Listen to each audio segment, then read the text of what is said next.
देखिए, पाकिस्तान ने मुकाबला तो जीतना ही था क्योंकि दुनिया की नंबर 1 रैंक साइड है पाकिस्तान की। मगर नेपाल के लिए एक बहुत बड़ी वेकअप कॉल है कि जब आप क्वालिटी साइड्स के अगेंस्ट खेलते हैं तो फिर क्वालिटी दिखानी पड़ती है। मगर 50 ओवर्स में प्रॉब्लम ये है कि आप इतनी देर तक सस्टेन नहीं कर सकते हैं क्वालिटी। 20 ओवर्स में तो काम चल जाता है, मगर 50 ओवर्स में आपको एक स्टैंडर्ड मेंटेन करना है जो कि नेपाल नहीं कर सका, ना बैटिंग में ना बॉलिंग में।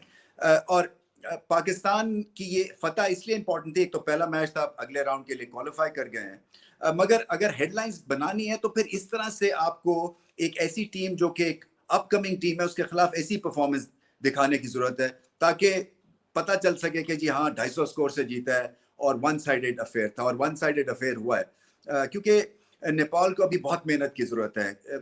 पाकिस्तान पे प्रेशर तो क्रिएट किया, 2 जल्दी विकेटें गिर गई, मगर उसके बाद पाकिस्तान के पास प्लान था जो कि एक ओरिजिनल प्लान है, जो पाकिस्तान का प्लान है, जो कि थोड़ा सा आपको कहते हैं कि पुराने ज़माने का है कि विकेट्स इन हैंड और आखिर में हमला करेंगे। सो जो प्रेशर क्रिएट होता है फॉलो विकेट से उसको एब्जॉर्ब करते हैं। बाबर आजम बहुत आला खेले, वो 150 स्कोर कर दिया। रिकॉर्ड साज परफॉर्मेंस दिखा रहे हैं पाकिस्तानी कप्तान, और ये सारे रिकॉर्ड तोड़ देंगे पाकिस्तान के, क्योंकि रिस्क फ्री बैटिंग करते हैं, लंबी बैटिंग करते हैं। एक दफ़ा मैंने इंटरव्यू में इनसे पूछा था कि आप तो आउट ही नहीं होते हैं, सो इसके क्या वजह है? तो वो ये बताया उन्होंने कि उनके कोच ने बचपन में उनको कहा था कि आउट नहीं होना है। तो फिर मैंने मजायन कहा था मजाक के तौर पे कि अगर आप नहीं आउट हो गए तो बाकियों की बारी कैसे आएगी? मगर पाकिस्तान के लिए एक बहुत बड़ी ये अचीवमेंट है कि बाबर आजम जो है वो एक स्टेटिस्टिकल एवरेस्ट बन गए हुए हैं, और हर रिकॉर्ड सामने से वो तोड़ रहे हैं। और आज भी बड़ी इंपॉर्टेंट इनिंग्स खेले वो, और बहुत लंबा स्कोर किया उन्होंने। पाकिस्तान की बॉलिंग भी शानदार थी, इसलिए कि जो जो सेटअप करते हैं वो पाकिस्तान के फास्ट बॉलिंग करते हैं ये मुकाबले को। और फिर आज तो शादाब ने 4 विकेटें ली, तो स्पिन डिपार्टमेंट ने भी आउटस्टैंडिंग परफॉर्मेंस दिखाई।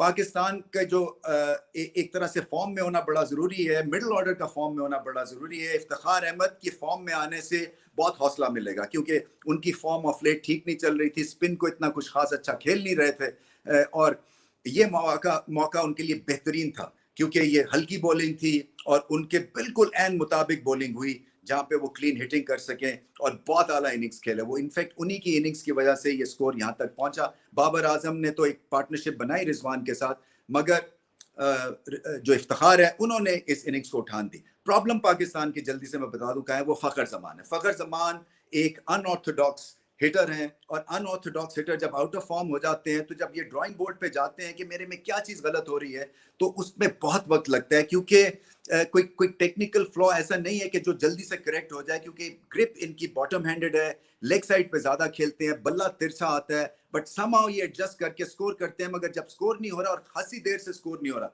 3 मैचेस अफगानिस्तान के खिलाफ भी ठीक नहीं खेले, यहाँ पे भी फ्लॉप शो है।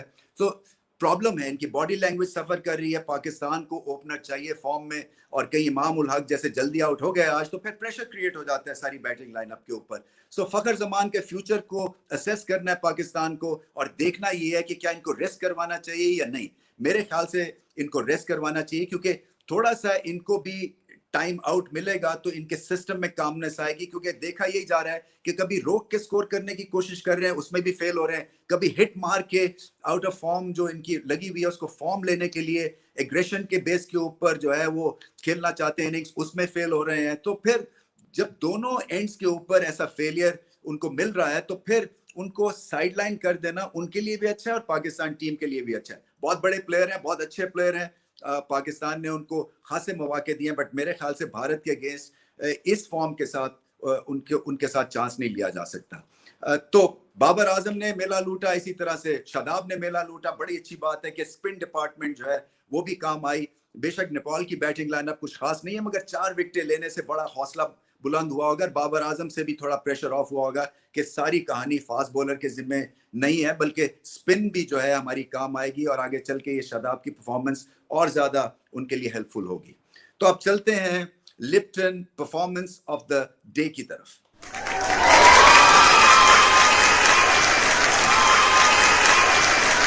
Lipton performance of the day, इसमें मैंने पिक किया है इफ्तिखार अहमद को। देखें, इफ्तिखार अहमद अगर ना ऐसी हिटिंग करते और इस तरह की बैटिंग ना करते तो पाकिस्तान को भी प्रॉब्लम से और इफ्तिखार की अपनी पोजीशन भी 19-20 हुई हुई थी। मगर ये बॉलिंग अटैक बिल्कुल उनके माफिक था। इनफैक्ट उनकी बेलिजरेंट हिटिंग की वजह से ये जो स्कोर है ये ऑलमोस्ट 3.5 तक लगा और आखिर में जो 5-7 ओवर्स में इन्होंने ब्लिट्स दिखाया वो लाजवाब था।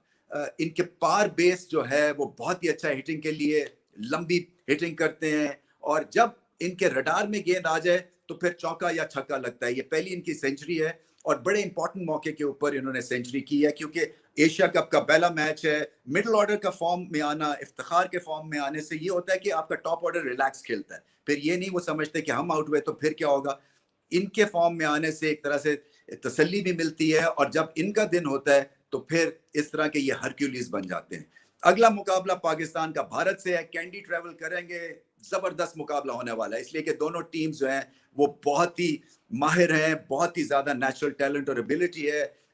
और देखना अब यही है कि उस दिन टेम्परामेंटली कौन स्ट्रांग होता है। क्या भारत की टॉप लाइन पाकिस्तान की फास्ट बॉलिंग को झेलेगी या नहीं झेलेगी।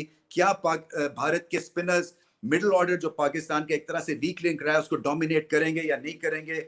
मुकाबला सख्त है, हाउसफुल होगा कैंडी में। कैंडी की पिच जो है वो कोलंबो से बहुत बेहतर है और ये जो है मदर ऑफ ऑल कॉन्टेस्ट होगा। सारी निगाहें अब होंगी भारत बा मुकाबला पाकिस्तान।